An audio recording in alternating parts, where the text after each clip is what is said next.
She's gorgeous, she's toxic, and she's been seducing humans for centuries. I'm not talking about Stop. Jen, but I'm right listen, here. No. I know. So join us for a visit for a beauty so deadly that one taste could be your last. So, this podcast explores history, folklore, toxicology, true events. And while we discuss plants and poison, nothing in this episode is meant to encourage you to be a tool. So, don't do that because all toxic plants can cause severe injury or death, and we don't condone that at all. We are for educational and storytelling purposes only, and we don't provide advice. So, with all that being said, once more, we are stepping into the dark shadows of the poison garden for the next episode in our mini series. So, welcome everybody to The Haunting Truth. And if you've been with us before, great, welcome back. And if you've not been here before, we're excited to have you join us. I am Woo, and with me is Jeopardess Jen, because she is Yes. just as alluring and dangerous as our subject matter tonight, which is a medicine and a poison that shaped magic, murder, and myth. So, Jen, I know you're familiar with Belladonna. hmm Let's not dig into it too deep because I don't want you to ruin my whole episode. But what is the first thing that comes to your mind when you hear that word? So Belladonna, the first thing I think of, there's actually, and I don't want to ruin your episode. I did I not know, that's look why I at it didn't ask ahead you, of like, time. tell me what you know, just the first thing that comes to The first thing. So there was actually a movie and this is from the 70s, so it was before my time, but I remember watching it with my dad, and it was about a girl who would slowly ingest belladonna to the point where her dad made her poisonous to any suitors. good family times. What Yeah, yeah. movie is I think it's that? actually called belladonna. I'm gonna have to look it up. I don't know that I've ever heard of that in my life, but okay, I get it. And that fits right along, I think, what we have known from Belladonna. So the first thing that I think about when I hear Belladonna is the first debut solo album from Stevie Nicks, which, Yes. if anybody was paying attention in our last couple episodes, we threw that out there as a question. But that is, she actually won the Rock and Roll Inductee Hall of Fame nominations Yeah. once for Fleetwood Mac and once for solo artist under Belladonna. And that is the album that brought us Stop Dragging Your Heart Around, Leather and Lace, Edge of 17. And I can see you singing it in your head. You Yeah. already And are I doing these, am. I am. these things. Absolutely. But that actually got me to thinking, like, why would she name her album after a toxic plant? And I'm going to guess that after I give you some of the history of what Belladonna is all about, you'll understand why she did. hmm So, Belladonna in Italian means, do you know? It means beautiful. I thought beautiful woman or Beautiful lady. beautiful. Yeah, you're absolutely Yeah. right. Donna's lady, beautiful, beautiful lady. And it is a powerful, deadly plant. It can dilate your pupils, blur your vision, and make the world shimmer like a fever dream, like any good, beautiful lady can. And it can also stop your heart before you even realize you were dying. Again, like any beautiful lady, powerful, probably can. So, this is why we are drawn to and fear belladonna. It's not just a poison, it's a mirror. It kind of reflects everything that we fear and desire: beauty, power, control, and the very thin line between healing and harm. So, belladonna, it grows quietly. It's a dark green shrub, and if you can see over to my background back here, it's got purple brown flowers that shape like bells, kind of look like monkshood almost a little bit, but a little bit more flowery. But the hmm berries are very black and they're shiny and they're very inviting. They look like cherries and they taste sweet. But inside of them is atropine, scopolamine, and hyoscyamine. Correct my spelling, pronunciation, if anybody wants to say that. And these are alkaloids that hijack your nervous system.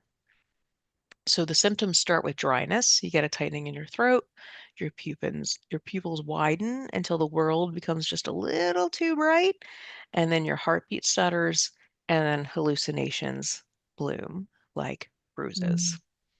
And then it gets quiet. This is not a plant that kills loudly. Um, it has some intimations before it gets to that point, and it enhances your beauty, right? So historically, and I'm pretty sure you've heard about this before, women use the drops of belladonna to dilate their pupils to make them look really wide and open. Mhm. You know, that beauty standard that signaled desire and softness and submission. Glad I didn't live in those days. I mean, Submission, imagine yeah. that, right? Okay. Yeah, okay. Imagine that. And this was like, as I was writing this, I'm like, this is a whole episode in and of itself. The beauty things that we've done over time that actually hurt, harm, and or kill you. Like this Hmm. is one of those that could be in there. I feel like that's just a whole episode. I know like the beauty standard was always like the big eyes and everything else like Hmm. that. And so I was like, look, I don't need any help there. I would not be doing the belladonna, that's for sure. Yeah, But like I just always thought that like that's why I think in Japanime, like anime and everything else, their eyes are huge. they're And I'm huge. like, yeah, somebody's It's chugging some belladonna there. I mean, they could. I mean, I kind of look at it now, and I hate to put it in these terms. And I was going to say this later in the episode, but I'll say it now. For all of our male audiences or anybody that identifies as male, this is going to come off as a little bit feminist or whatever. It Apologies, is what it maybe. is. I I'll put it out there. I'm really not sorry, but that is what I'm saying. Um, the anime, like with the big eyes, reminds me of Prey. Like they're just Yes, like, you know, when like you're looking at like innocent. predators and Yeah, yes, like the big yeah. doe eyes, like they're very Eyes. just, I don't know. She said, hmm.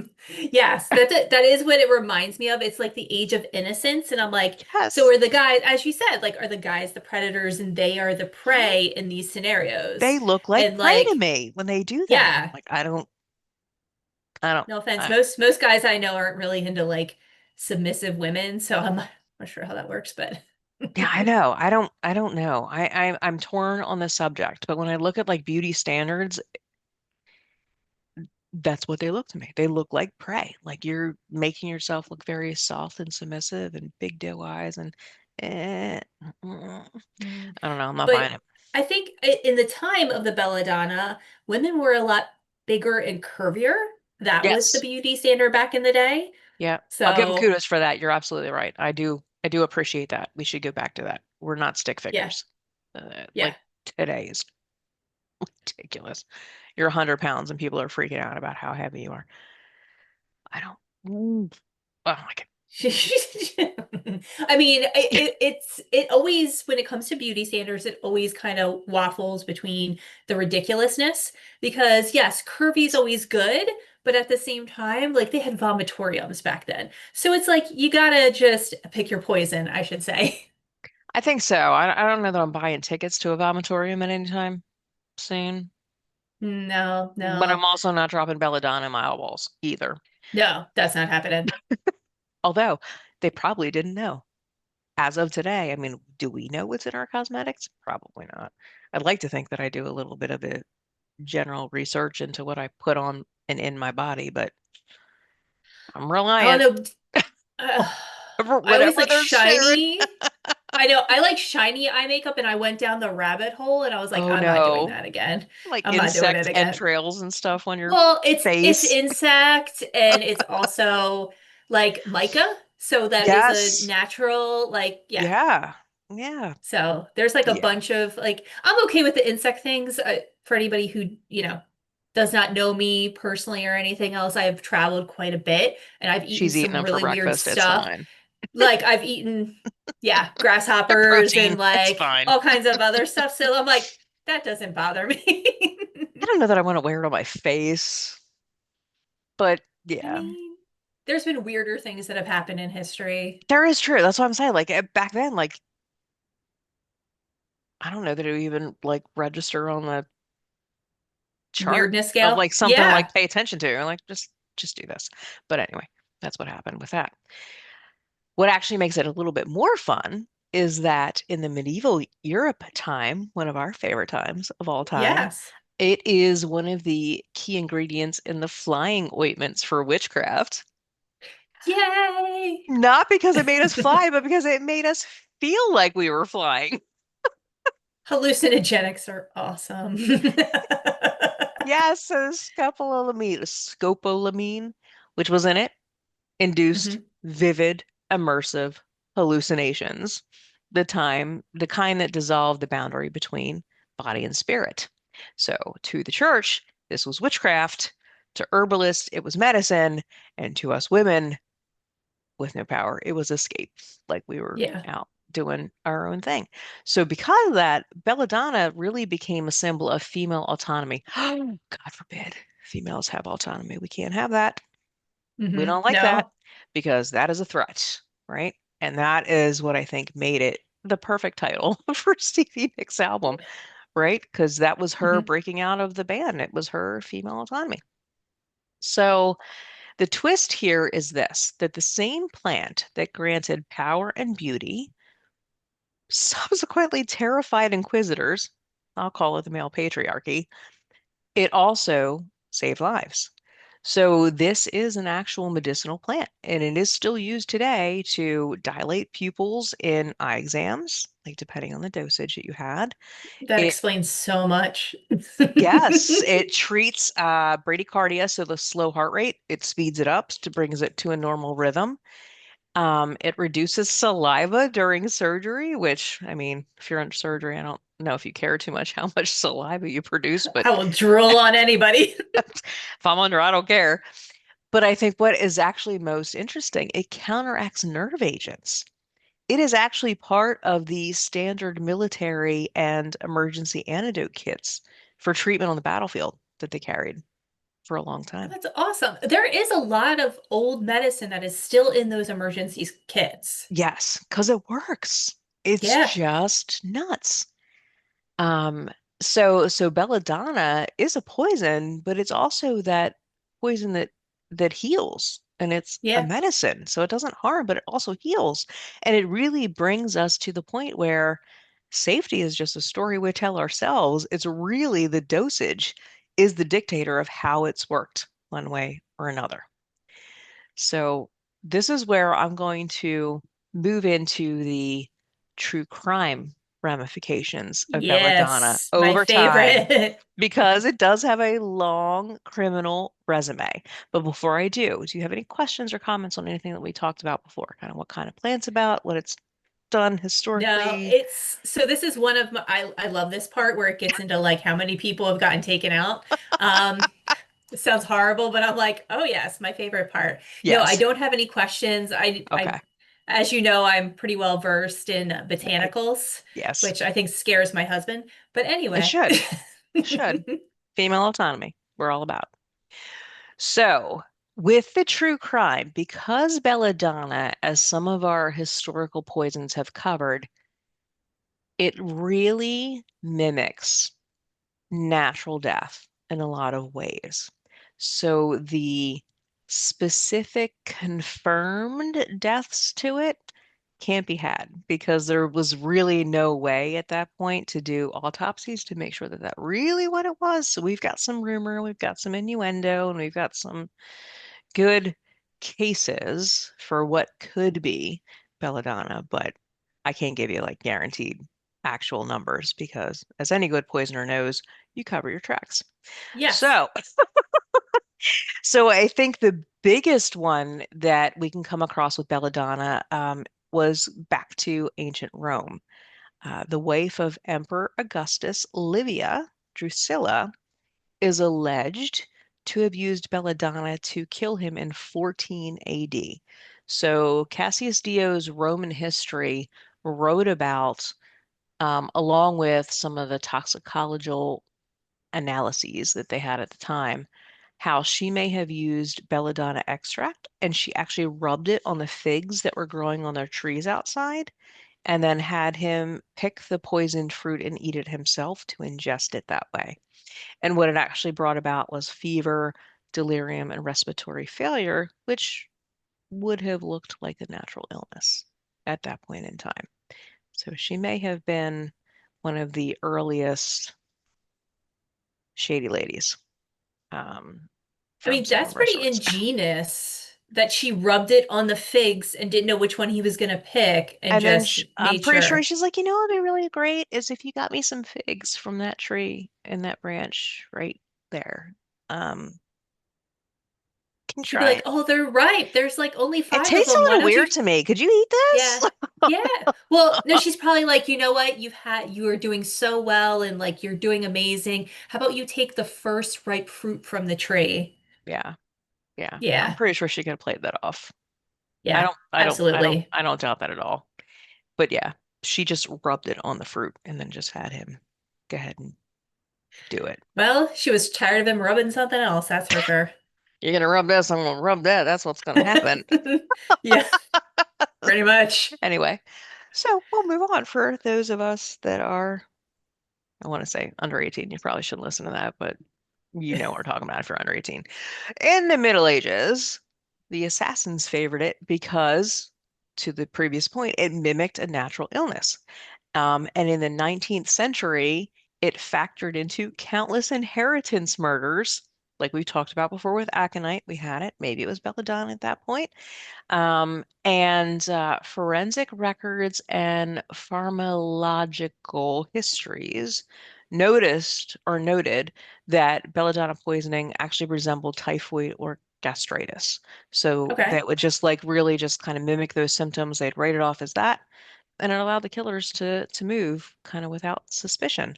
And then in addition to that, the alkaloids in the plant were sold as medicine, kind of Oh, like a la Coca-Cola and Cocaina, like in, yeah. early American history, which made access really easy and detection nearly impossible.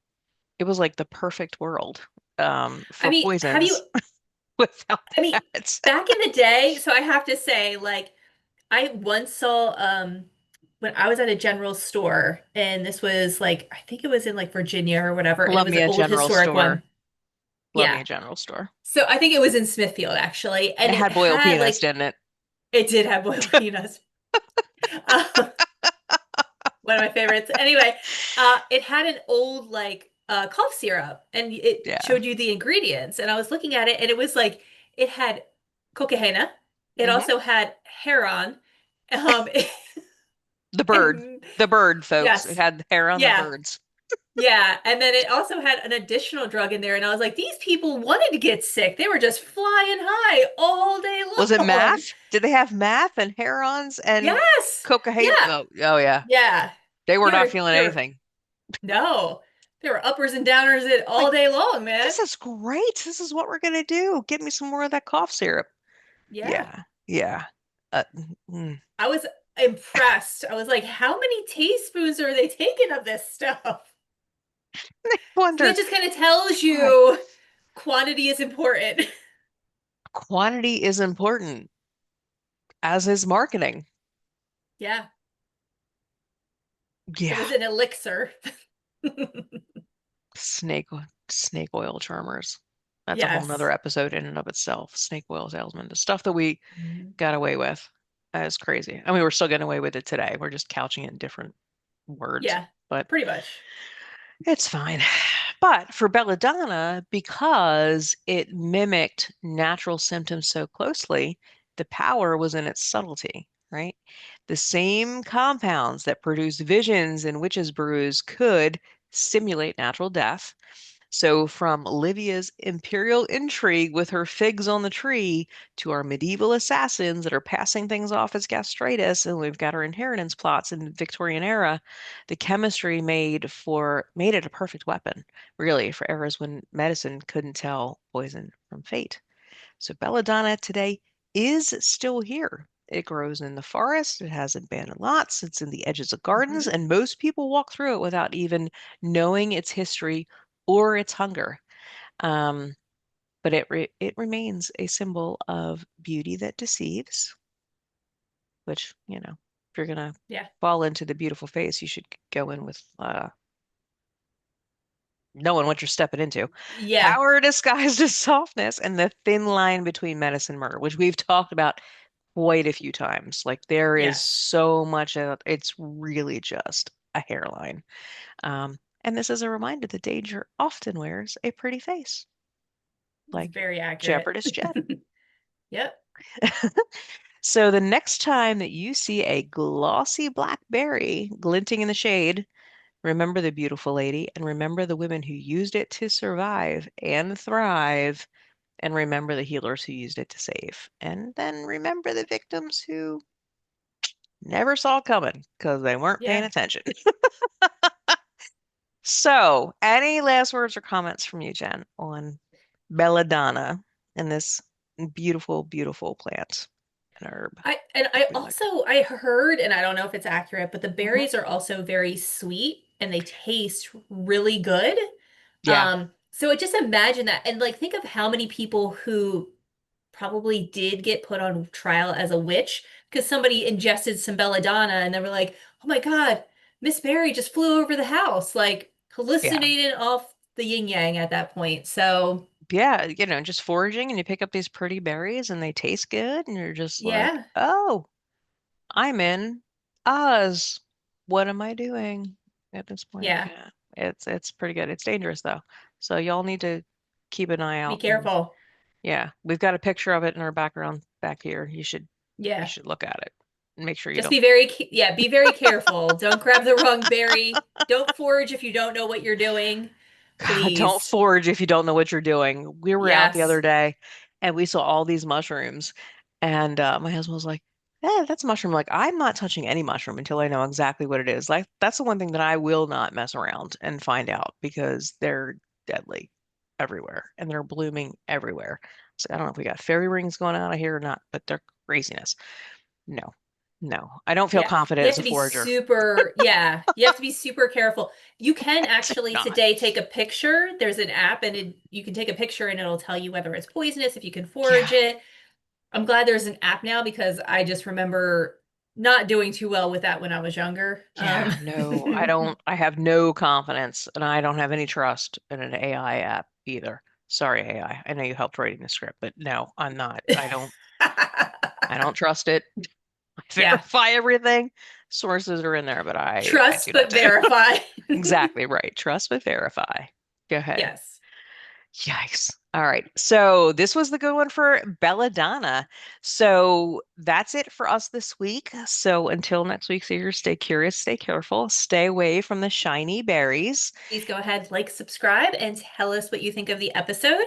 And also Yes. let us know if you've had any run-ins with maybe the mighty belladonna that maybe you went to the ophthalmologist and they gave you a little too much of the eye potion and just drop a line, please. That's exactly right. Yeah. Let us know what your experiences are. And then you'll hear from us very shortly on our next episode. So thank you all. And until next week, All right. bye. Bye, everybody.